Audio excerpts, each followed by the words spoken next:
नमस्कार दोस्तों, OCN network में आपका स्वागत है। मैं हूं ओमकार चौधरी। 7 दिसंबर 2024 पश्चिम बंगाल की मुख्यमंत्री ममता बनर्जी का एक बयान आया और उन्होंने कहा कि मैंने इंडिया गठबंधन बनाया, इसका नेतृत्व करने वाले इसे ठीक से नहीं चला सकते, तो मुझे मौका दें, मैं बंगाल से ही गठबंधन का नेतृत्व करने के लिए तैयार हूं। 11 दिसंबर दिल्ली के पूर्व मुख्यमंत्री अरविंद केजरीवाल ने एक्स पर एक पोस्ट डाली। इसमें लिखा कि आम आदमी पार्टी अपने दम पर चुनाव लड़ेगी, उसके कांग्रेस के साथ किसी भी तरह के गठबंधन की कोई संभावना नहीं है। इसके बाद आइए आप 8 जनवरी तेजस्वी यादव कार्यकर्ता संवाद यात्रा पर बक्सर पहुंचे थे और वहां उन्होंने मीडिया से बातचीत करते हुए कहा कि साहब, ये कांग्रेस और आम आदमी पार्टी जैसे दलों में मतभेद हों, ये अस्वाभाविक नहीं है। गठबंधन का मुख्य उद्देश्य तो लोकसभा चुनाव थे और उसमें भारतीय जनता पार्टी को हराना उसका मुख्य मकसद था। और ये गठबंधन यानी इंडिया गठबंधन केवल लोकसभा चुनाव के उस उद्देश्य तक सीमित था। अब आइए 9 जनवरी उमर अब्दुल्ला ने एक बयान दिया था जिसमें उन्होंने ये कहा था कि लोकसभा चुनाव के बाद इसकी कोई बैठक नहीं हुई। यह गठबंधन लोकसभा चुनाव तक ही था, तो इसे खत्म कर देना चाहिए। इसके पास ना कोई एजेंडा है और ना ही कोई लीडरशिप है। उनके पिताजी से इस पर पूछा गया, फारूक अब्दुल्ला से, तो उन्होंने कहा कि इंडिया गठबंधन अस्थाई है, ये हर दिन और हर पल के लिए है। हम भाजपा के साथ नहीं हैं और ना ही हमारा उनसे कोई वास्ता है। यानी पिता पुत्र में ही इसको लेकर के अभी मतभेद है। 10 जनवरी भारतीय कम्युनिस्ट पार्टी यानी सीपीआई के महासचिव डी राजा एएनआई न्यूज एजेंसी से उन्होंने कहा कि साहब, दिल्ली चुनाव में कांग्रेस और आम आदमी पार्टी अलग अलग चुनाव लड़ रहे हैं। जहां लेफ्ट पार्टियां सक्षम हैं वहां वो चुनाव लड़ रही हैं। इसलिए ये फैक्ट है कि इंडिया ब्लॉक बटा हुआ है। अब मैं आपको बताता हूं कि मैंने ये बयान आपको पढ़ करके क्यों बताया। इंडिया ब्लॉक की कुल मिलाकर के जब से इसका गठन हुआ और जब से इसकी गतिविधियां शुरू हुई, 6 मीटिंग हुई। पहली बैठक नीतीश कुमार ने पटना में बुलाई थी। आखिरी बैठक कांग्रेस पार्टी ने बुलाई थी और पहली बैठक 23 जून 2023 को पटना में हुई थी। नीतीश कुमार ने सबकी एयरपोर्ट पर पहुंच करके अगवानी की थी और उन्हें लग रहा था कि उनको संभवतः इंडिया गठबंधन का संयोजक बनाया जाएगा। लेकिन बेंगलुरु और मुंबई पहुंचते पहुंचते उनको पता चल चुका था कि उनकी दाल गलने वाली नहीं है। ममता बनर्जी से लेकर के तमाम दूसरे लोग अंदर खाते नीतीश कुमार का विरोध कर रहे थे और नतीजा ये निकला कि दिल्ली तक बैठक आते आते नीतीश कुमार वापस नरेंद्र मोदी के साथ चले गए, एनडीए में चले गए। अब ये जो बयान आए हैं इतने सारे, इनका मतलब क्या है? ममता बनर्जी, अखिलेश यादव, उद्धव ठाकरे, इन 3 दलों के नेताओं ने दिल्ली के चुनाव में कांग्रेस को नहीं, अरविंद केजरीवाल को सपोर्ट करने का ऐलान कर दिया है। माना ये जा रहा है कि जो कुछ चल रहा है इस समय इंडी गठबंधन में, अगर वो अभी जीवित है तो ये जितनी कवायद है, जितनी बयानबाजी है, जो अरविंद केजरीवाल को सपोर्ट है और कांग्रेस पार्टी को सपोर्ट नहीं है, ये एक तरीके से कांग्रेस और राहुल गांधी की लीडरशिप को लेकर के विद्रोह की स्थिति है।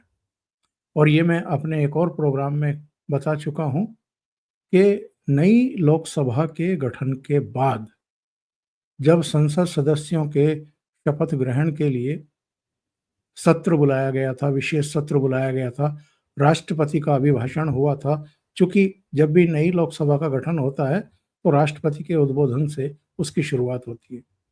धन्यवाद प्रस्ताव पर जब राहुल गांधी बोल रहे थे, जब दूसरे नेता बोल रहे थे, जब प्रधानमंत्री नरेंद्र मोदी ने उसका जवाब दिया, तो राहुल गांधी की एरोगेंस देखने लायक थी, उनकी बॉडी लैंग्वेज भी। केवल 99 सीट कांग्रेस पार्टी ने जीती और वो जो सहयोगी दलों के सांसद थे उनको भी डंडा लेकर के हाँकते हुए दिखाई दे रहे थे। ये किसी को पसंद नहीं आया था, उनके सहयोगियों को भी पसंद नहीं आया था।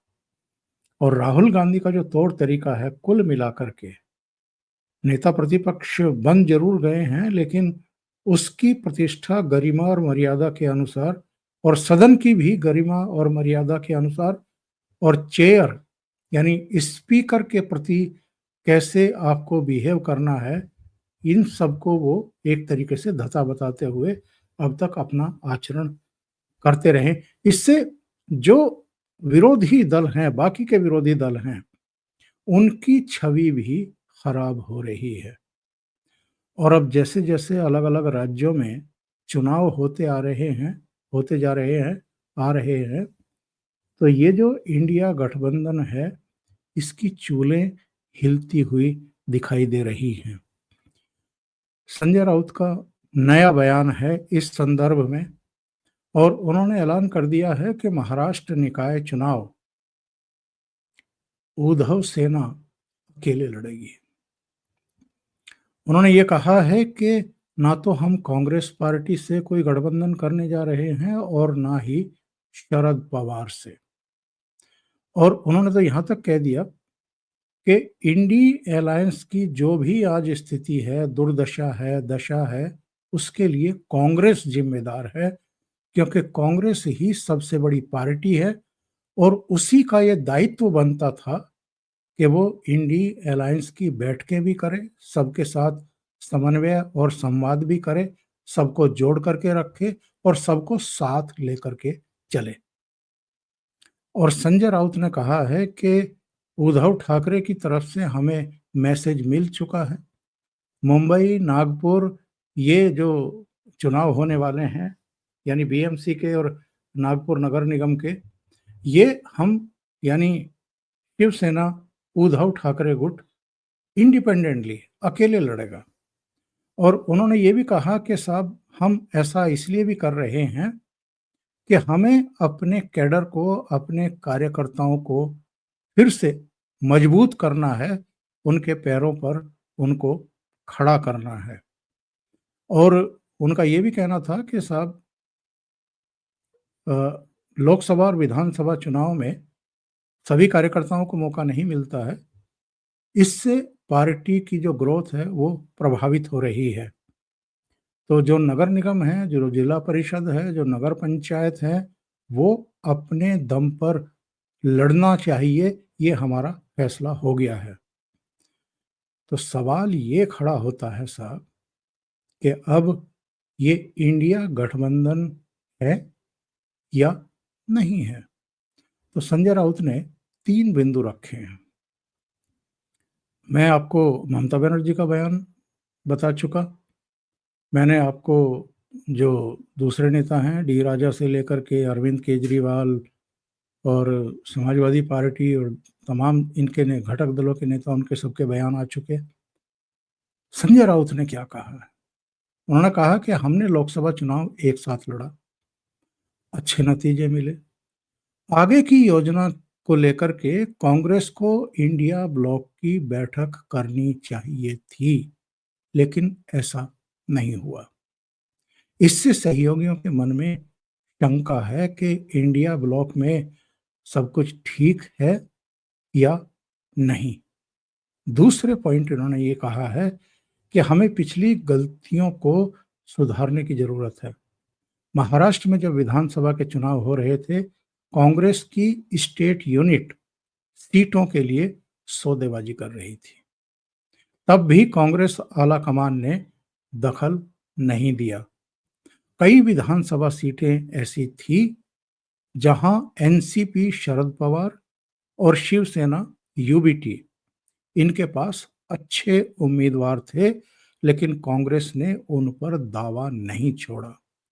इंडिया गठबंधन की तरह महाराष्ट्र में भी एमवीए के बीच कोई तालमेल नहीं था।